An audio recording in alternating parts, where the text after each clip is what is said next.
Hello and welcome, friends, to part 2 of our conversation with Elle Russ. Today, Elle reveals what it means to be committed to your health, how to put up or shut up, as well as all about this paleo lifestyle we're hearing so much about. So get ready to commit to an entire episode of the Peak Performers Podcast. Welcome to this edition of Peak Performers Podcast with your host, Thor Conklin. Thor will be sharing the necessary tools, strategies, and psychology you'll need to become a peak performer in any area of your life or business. All right, so I have a two-part question for you. One is, I think a lot of people are confused with what paleo is. They associate it with, okay, eating sides of beef 24 hours a day. The other... Totally. The other is, when I fast generally about once a year. And the first, day or two might be a little, difficult, a little uneasy. But after that, the next 5 days are just like, my brain is completely clear. I have more energy than I did the previous week. What's going on during that fast that's producing such a clear brain and so much energy? I know I'm burning fat. That's where you're burning ketone bodies, which is an alternate fuel, which your body goes into when you have lack of food. And essentially, you are living off of the fat off your body.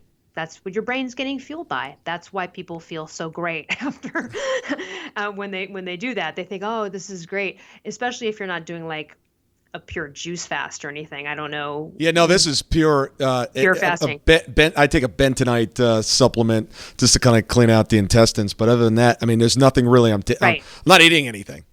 Right. So when you're doing that kind of fast, which is like, instead of some, juice fast or something, which I wouldn't suggest, then really your body's tapping into that alternate fuel source and it's tapping into your stored body fat to fuel itself. It's pretty awesome. Why does it do that? Well, think about it. And I'll get into paleo and all the misconceptions regarding that because people are very confused on what it really means. But at the end of the day, think about it. So we're really designed as hunter-gatherers. And so we would not have maybe gotten an animal every single day. There might have been a week where it was bad. We couldn't kill something, right?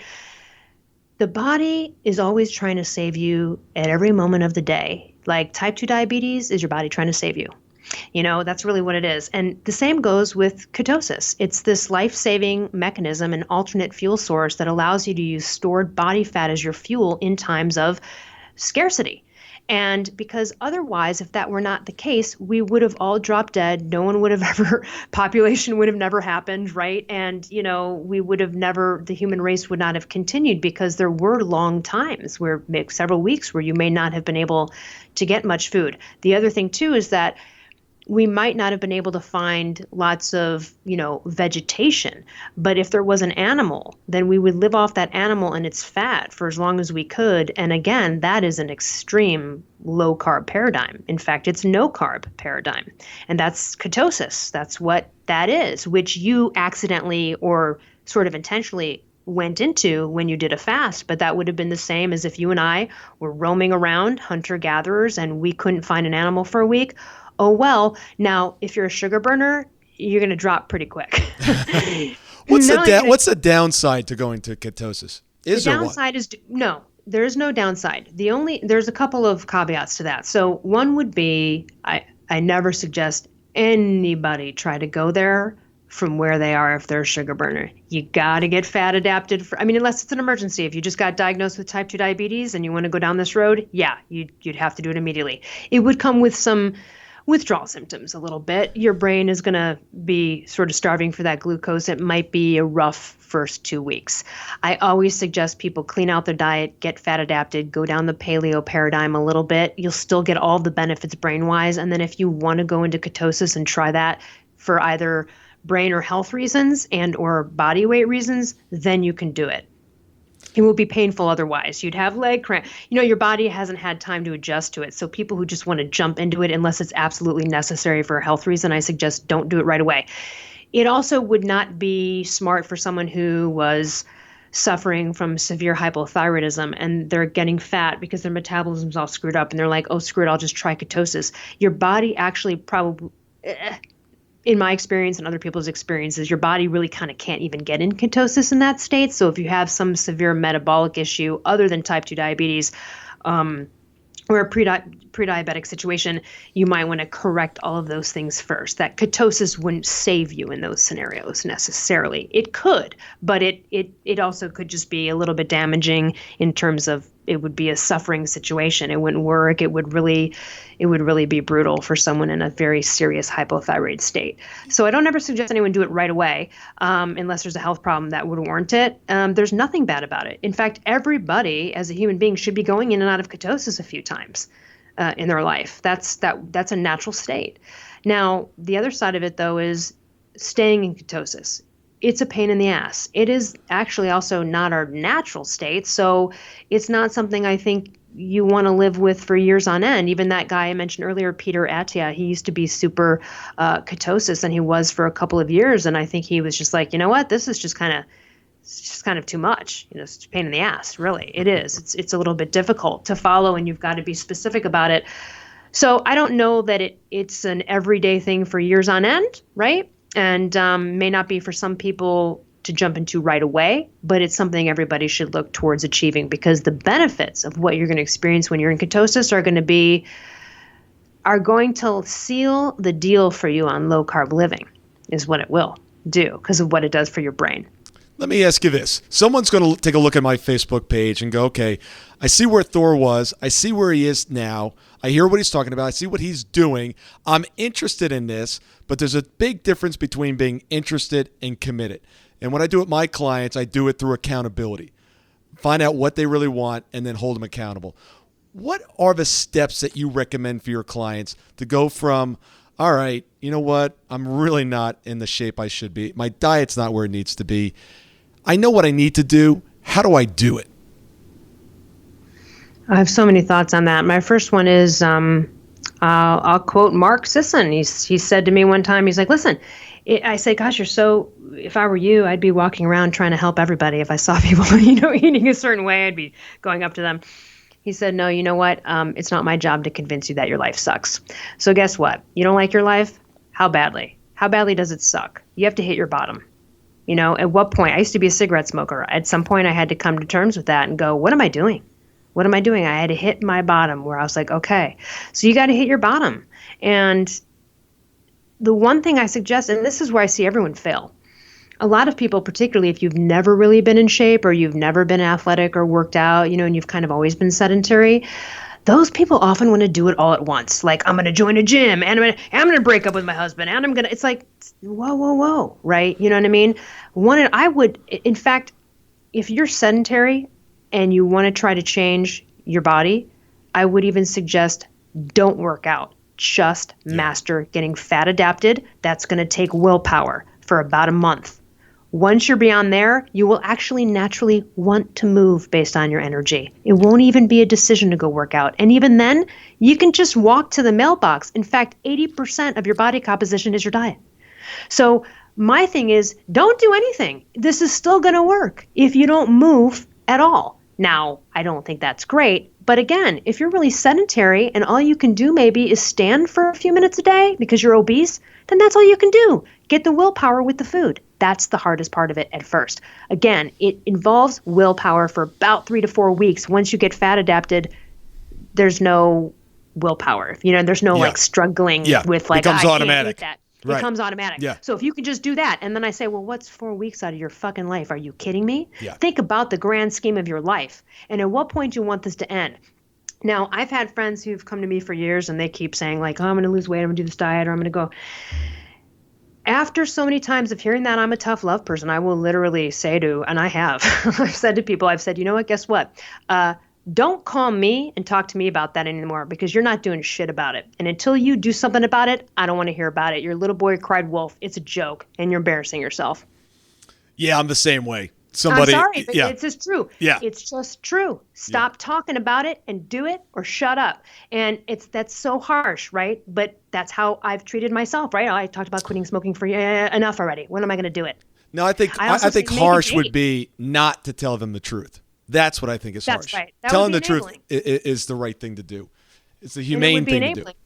Yeah, and it lights a fire under a lot of people's asses to do it when they hear that kind of tough love and you're not willing to hear it anymore, and then your friend can't come to you to talk to you for the 6th year in a row about how they're going to do some.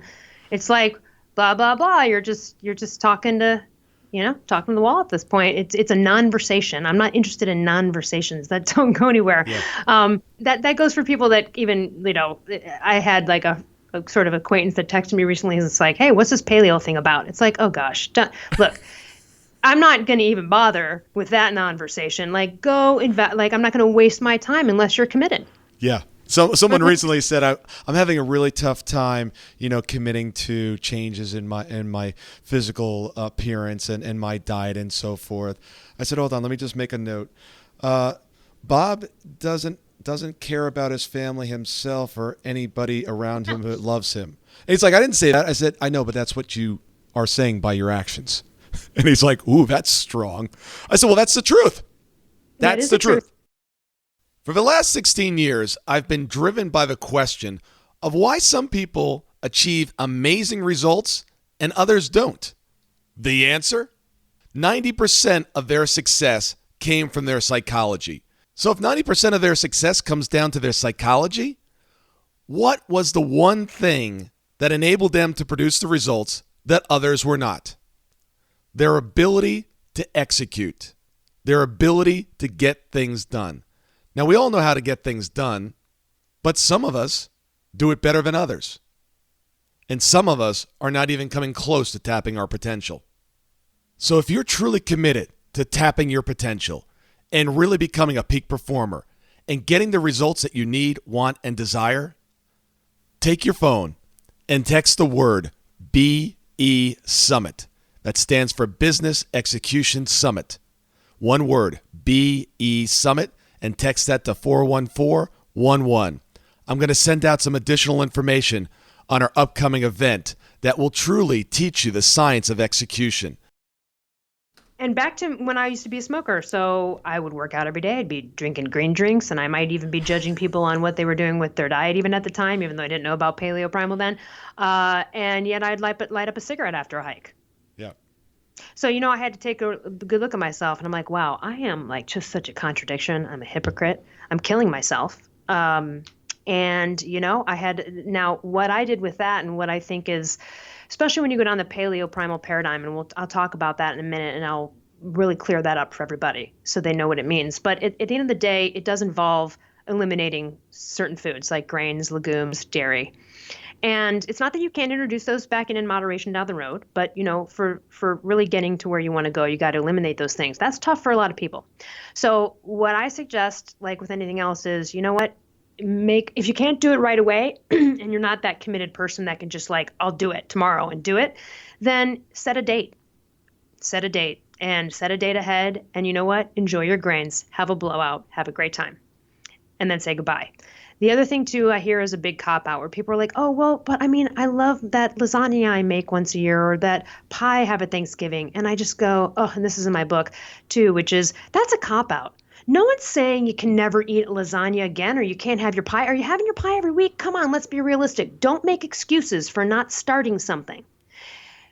Eliminating these foods is not a life sentence to never have them. It's just how quickly do you want to get better? How quickly do you want to lose weight? How quickly do you want your brain to be better? Yeah. And if the answer is immediately, then you got to do this. It's like a temporary sentence until you get to that point. Then you can decide. Now, you and I both know once you get to that point, you won't want it. Yeah. One of the things when you have it, it's going to suck anyway. Trust me. I did this recently even. I had some real bread, and I was like, that wasn't worth it. Yeah. I'm like, that was not worth it. One of the things that I teach over and over again is the concept of what I call micro commitments. When you wake up in the morning, make a commitment for that day. I will do this. I won't do this. If I'm going out and I'm going to have a business dinner and I know what restaurant I'm going to, I select my dinner at 6:30 a.m. I love that about you. I really do. Yeah, I mean, all I do is make a commitment for the next, literally 18 hours. And tomorrow I can have hot dogs, hamburgers, crack cocaine, anything I want. But today I commit to doing this. Well, there's the one day at a time for you. Exactly. And why that paradigm works for a lot of people with the 12-step process. Yep. And I agree with those. Look, I had to make one today. So, people might go online, look at photos of me, and they go, well, whatever. She works all the time. She's into it. It's easy for her to be motivated. No, it's not. In fact, I recently I interviewed Gabrielle Reese, the famous volleyball player, and she said something that I was surprised to hear, but I understand it, where she was like, look, on most days, it's a fight sometimes to even get to the gym.